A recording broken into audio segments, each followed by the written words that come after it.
marami tayong matutunan. Oo nga. Stay mo. Kaibigan, stay mo.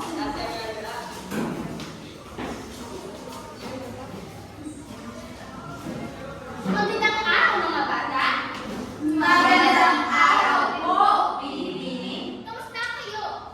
Kami po ay masaya at sabihin na magpupuling. Napakagandang pakinggan mga bata. Magsipupo muna kayo. Ikinakagala ko marinig yan. Ngayon, bago tayo magsimula, gusto niyo ba sumayaw at kumanta? Oo, Bini-Bini. Gusto ko na sa tingnan. Sige mga bata, tayo ay magsitayo. Sabay-sabay natin panoorin at sabayan ang sayaw at kantahan na sa telebisyon.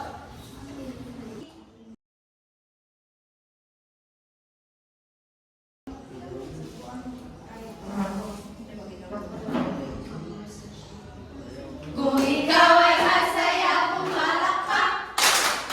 Kung ikaw ay masaya, pumalakpak. Kung ikaw ay masaya, buhay mo ay sisigla. Kung ikaw ay masaya, pumalakpak.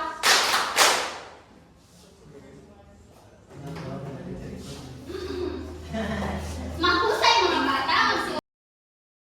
Kamusta ang inyong mga pakiramdam? Ako po ay nagbabalak dahil nagugustuhan ko po ang aming sinayaw at minasa Bini-Bini. Bukas naman ulit, Bini-Bini, gawin natin ito. Oo, basta ngayong araw ay makikinig kayo sa ating leksyon. Naintindihan ba mga bata? Opo, Bini-Bini. Mabuti. Kahapon ay tinangkilik natin ang mga uri ng mga panitikan. Ano nga ulit ang mga uri ng panitikan? Magbigay ng isa, Alejandro. Isa sa mga uri ng mga panitikan ay ang dula. Mayroon rin po maikling kwento. At nobela din po, Bini-Bini. At ang panghuli naman po, Bini-Bini ay tula. Napakahusay at natandaan pa ang ating leksyon. Palakpakan natin ang ating sarili.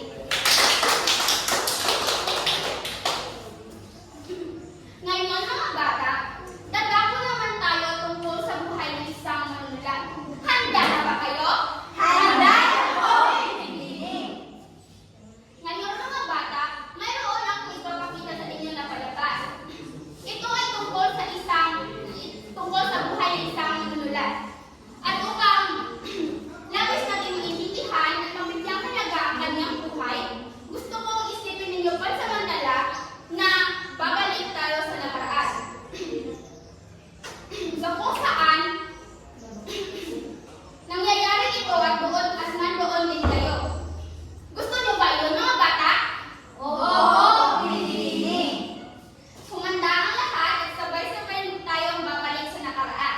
Ipikit ang inyong mata at kapag sinabi kong imulat, ito ay imulat. Imulat na mga bata.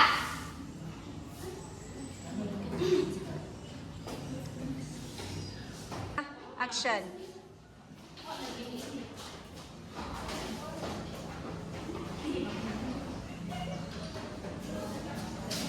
Kaibigan, ano kaya yung mga isinulat at tila hindi ko maintindihan? Kaibigan, kaya yung mga dula at may kwento. At mayroon din tayong nobela na wikang ginagamit ko ay wikang Ingles. Ingles? Hindi ba iyan yung mga lingwahe ng mga Amerikano? Abay, ang hirap! Paano makakaintindi ang ating kapwa Pilipino? Bakit hindi na lang ang ating wika ang iyong ginamit? Ako ay Pilipino, ngunit ang gusto kong wika gamitin sa aking pagsusulat ay wikang Ingles. Hindi ka ba natatakot, kaibigan, na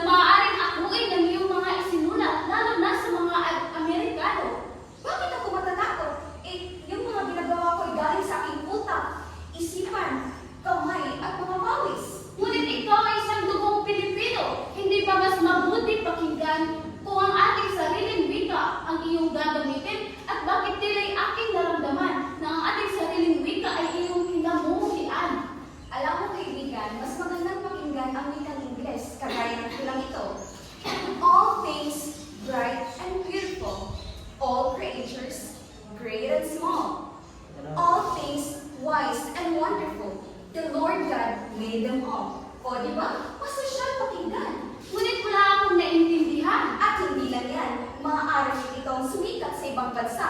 Ako, I may be a Filipino, but my works, I will still use the English language. With this, I can be someday a famous Filipino writer, and they will know that we Filipino can read, write, and understand English. Ngunit isipin mo naman, kaibigan, ang ating kapwa Pilipino. Marami sa kanila ang gustong bumasa sa iyong mga sulat, ngunit hindi nila ito maiintindihan sapagkat iba ang lingwahe. Hindi pa ba sapat na ang isang Ginoong Montalvo ang nagiging sikat na manunulat sa ating bansa? Kaibigan, ikaw'y aking naiintindihan, ngunit ipagpatuloy ko ang aking nasulat. Talagang ipagpapatingin mo?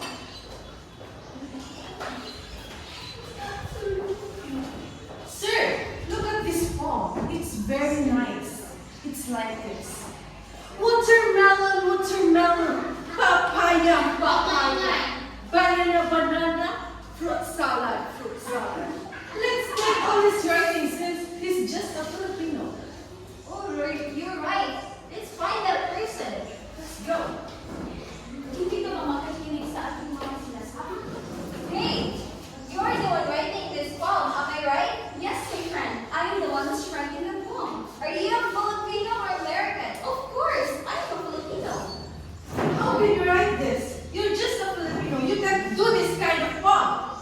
What are you talking about? I may be a Filipino, but still, I have a right to write my works in English language. Who gave you that right? You're a thief. You're a Filipino. You're an illiterate. You don't have enough knowledge about our language. Get him. No, I like these quick stuff. Take all his writing. No, please. Write many as you want, but remember this. You're just a Filipino. Many people will still believe us that we're the one who's writing this. So you better shut your mouth. Let's go. Kaibigan, ano ba ngayon ang kanilang mga sinasabi? Paano mo ba ang magsabihan sa kulit hindi ko naiintindihan? Ano kung may kailan? Kaibigan, wala ka bang malasabihin sa akin?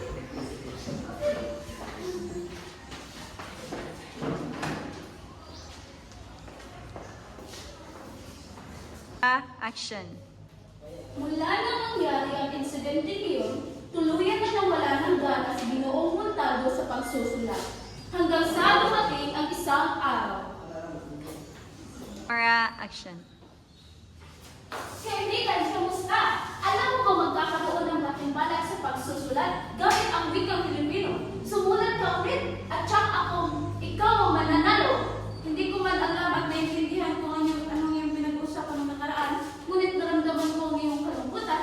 Kaya bilang kaibigan, andito ako may kaibigan. Napakabolera mo talaga. Pero maraming salamat kaibigan, ngunit hindi ko alam kung ako yung mga pupunta ba. Sumulat ka ulit, kaibigan! Maghihintay ako sa iyo sa tanghalan! Action. Magandang hapon sa ating lahat. Ngayon ay magkakaroon tayo ng paligsahan tungkol sa pinakamahusay na manunulat. Handa na ba kayo? Handa na! At ngayon, ang huling magtatangal ay si Ginoong Montalvo. Dumating ka, kaibigan! Magandang hapon sa lahat. Ako na pala si Ginoong Montalvo. Ang tulang aking inagkami ay pinamagatang wikang sarili, yaman ng natin. Sa bawat salitang ating binibigkas, kapwa Pilipino mas lalo naging bukas. Sa wikang sarili, damdamin nito totoo. Pagmamahal at malasakit, umaagos ng buo. Hindi man maranya sa pandinig ng iba, ngunit ito'y sagisag ng ating pagkatao at diwa. Kultura at tradisyon ay buhay na sumasabay, kaya't ating tangkilikin, huwag ipagpalit kailanman. Wikang sariling atin, yaman ang sabayanan. Sa bawat bigkas, ito'y pagkakaisa ang bunga. Kapwa Pilipino, mas lalong nagiging isa. Kaya ipagmamalaki natin, gamitin ang buong dangal. Wikang sarili, alagaan sa bawat asal. Sapagkat sa bawat salitang ating binibigkas, diwa ng langit patuloy na lumalagpas. Ang nanalo sa pantipalak na ito ay si Ginoong Montalvo! Montalvo! Montalvo! si Ginoong Montalvo.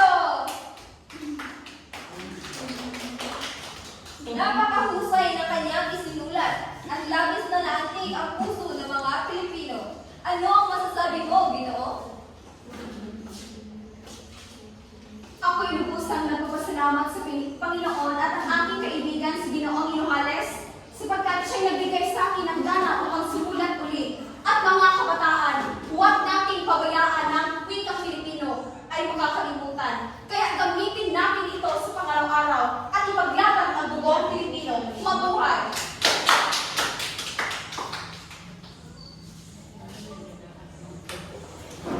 Napakahusay mo, kaibigan. Ako'y natutuwa para sa iyo. Salamat. Magandang hapon, Gino. Magandang hapon. Ako si Ginoong Fulvero. Nais na kitang imbitahan upang ipakita o magamit ang iyong talento sa pagsusulat. Bukas ng umaga ay maghihintay ako sa iyo sa palasyo. Nagkakaintindihan mo tayo. Opo, Ginoo. Mabuti naman kung sa ganun.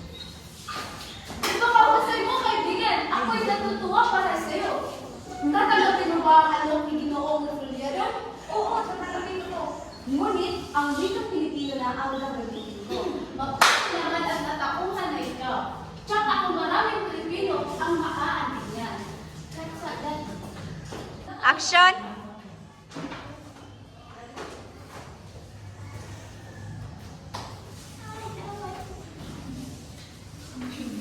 At dyan natatapos ang palabas mga bata. Nagustuhan niyo ba ang palabas? Oo, Binibini. Ano ang inyong masasabi?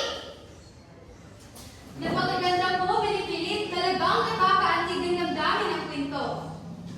Atin pong naunawaan at mas naintindihan kung gaano kahalaga ang paggamit ng ating sariling wika. Napagtanto ko po na mas maganda at mas madaling maintindihan ang sariling wika kapag ginagamit natin ito sa pakikipag-usap sa kapwa Pilipino. Natutunan ko rin na dapat ipagmalaki ang ating wikang Filipino at huwag ito ikahiya sapagkat ito'y bahagi ng pagkakalanlan bilang Pilipino. Napakaganda na yung mga sagot mga bata. Ikinatutuwa ko na unawaan ninyo ang kahalagahan ng paggamit ng sariling wika. Ngayon, bilang mga batang Pilipino, paano ninyo maipapakita ang pagmamahal sa ating wika? May pagmamalaki ko po ito sa pamamagitan ng paggamit ng wikang Filipino sa mga araw-araw na pakikipag-usap. Gagamitin ko po ito ng may paglalan at pagmamalaki. At patuloy ko po panghalagahan ang ating wika dahil ito ay kultura ng ating Pilipino. Hikayatin ko po ang aking mga kaibigan na magsalita ng ating sariling wika. Napakagaling, mga bata. Tandaan ninyo. Ang wika ay hindi lamang paraan ng pakikipag-usap, kundi salamin din ng ating pagkakakilanlan bilang Pilipino. Kaya naman, gamitin natin ito ng may pagmamahal at pagmamalaki. Opo, sa Binibini. Magsitayo ang lahat para sa panalangin. Sa ngalan ng Ama, ng Anak, ng Espiritu Santo. Paalam mga bata.